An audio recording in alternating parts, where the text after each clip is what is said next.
Hi friends, welcome to Mahadi Sairam channel. నిన్నటి తర్వాయి భాగం ఈరోజు చెప్పబోతున్నాను. ఈ విధంగా సవనాదులతో ఇంద్ర మిత్ర వరుణాది దేవతలను ఆహ్వానిస్తున్నారు. వారి భాగాన్ని వారికి ఇస్తున్నారు.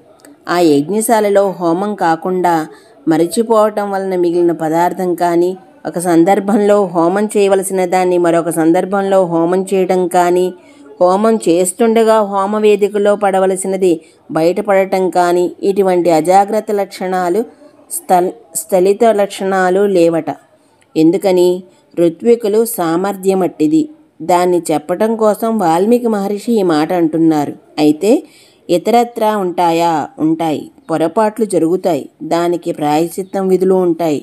వాటిని మళ్ళీ చేస్తూ ఉంటారు. దశరథుని యజ్ఞవాటికలో ప్రాయశ్చిత్త విధులు లేవు.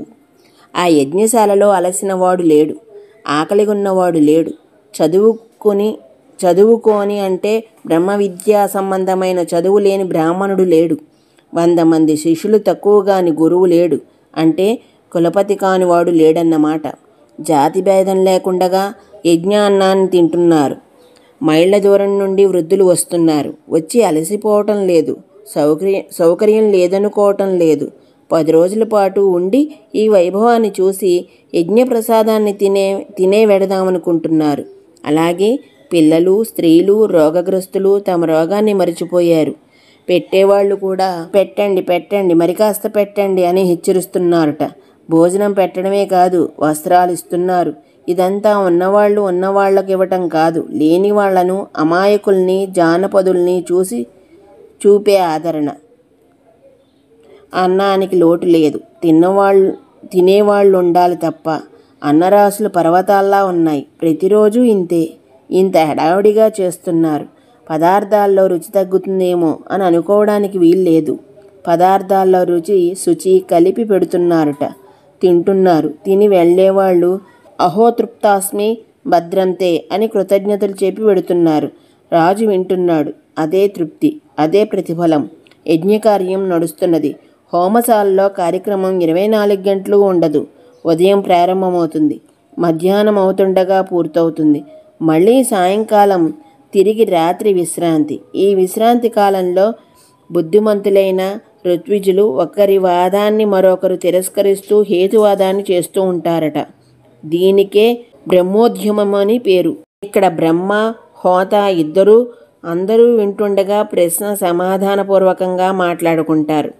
ఈ జగత్తులోని సామాన్య విషయాల దగ్గర నుండి మొదలుపెట్టి జ్ఞానం అంటే ఏమిటి అన్నంతవరకు ఈ చర్చ సాగవచ్చు.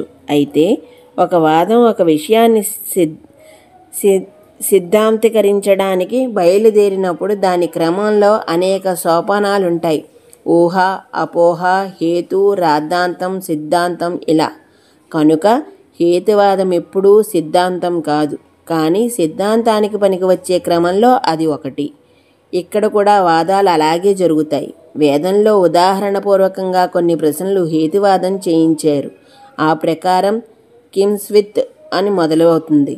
ఇందులో పూర్వచిత్ అంటే ఏమిటి, బృహద్వయ అంటే ఏమిటి, పిసంగల్ అంటే ఏమిటి, పిప్పల అంటే ఏమిటి, ఇలా ఇటువంటి హేతువాదాలు ఆ యజ్ఞ విరామ సమయంలో జరుగుతున్నాయట.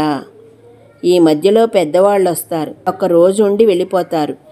యజమాని వారిని సాగనంపాలి.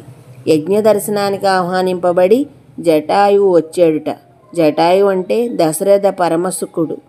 జటాయువుకు స్వాగతం చెబుతూ దశరథుడుంటాడు. అటువంటి జటాయువు వెంటనే బయలుదేరుతున్నాడు.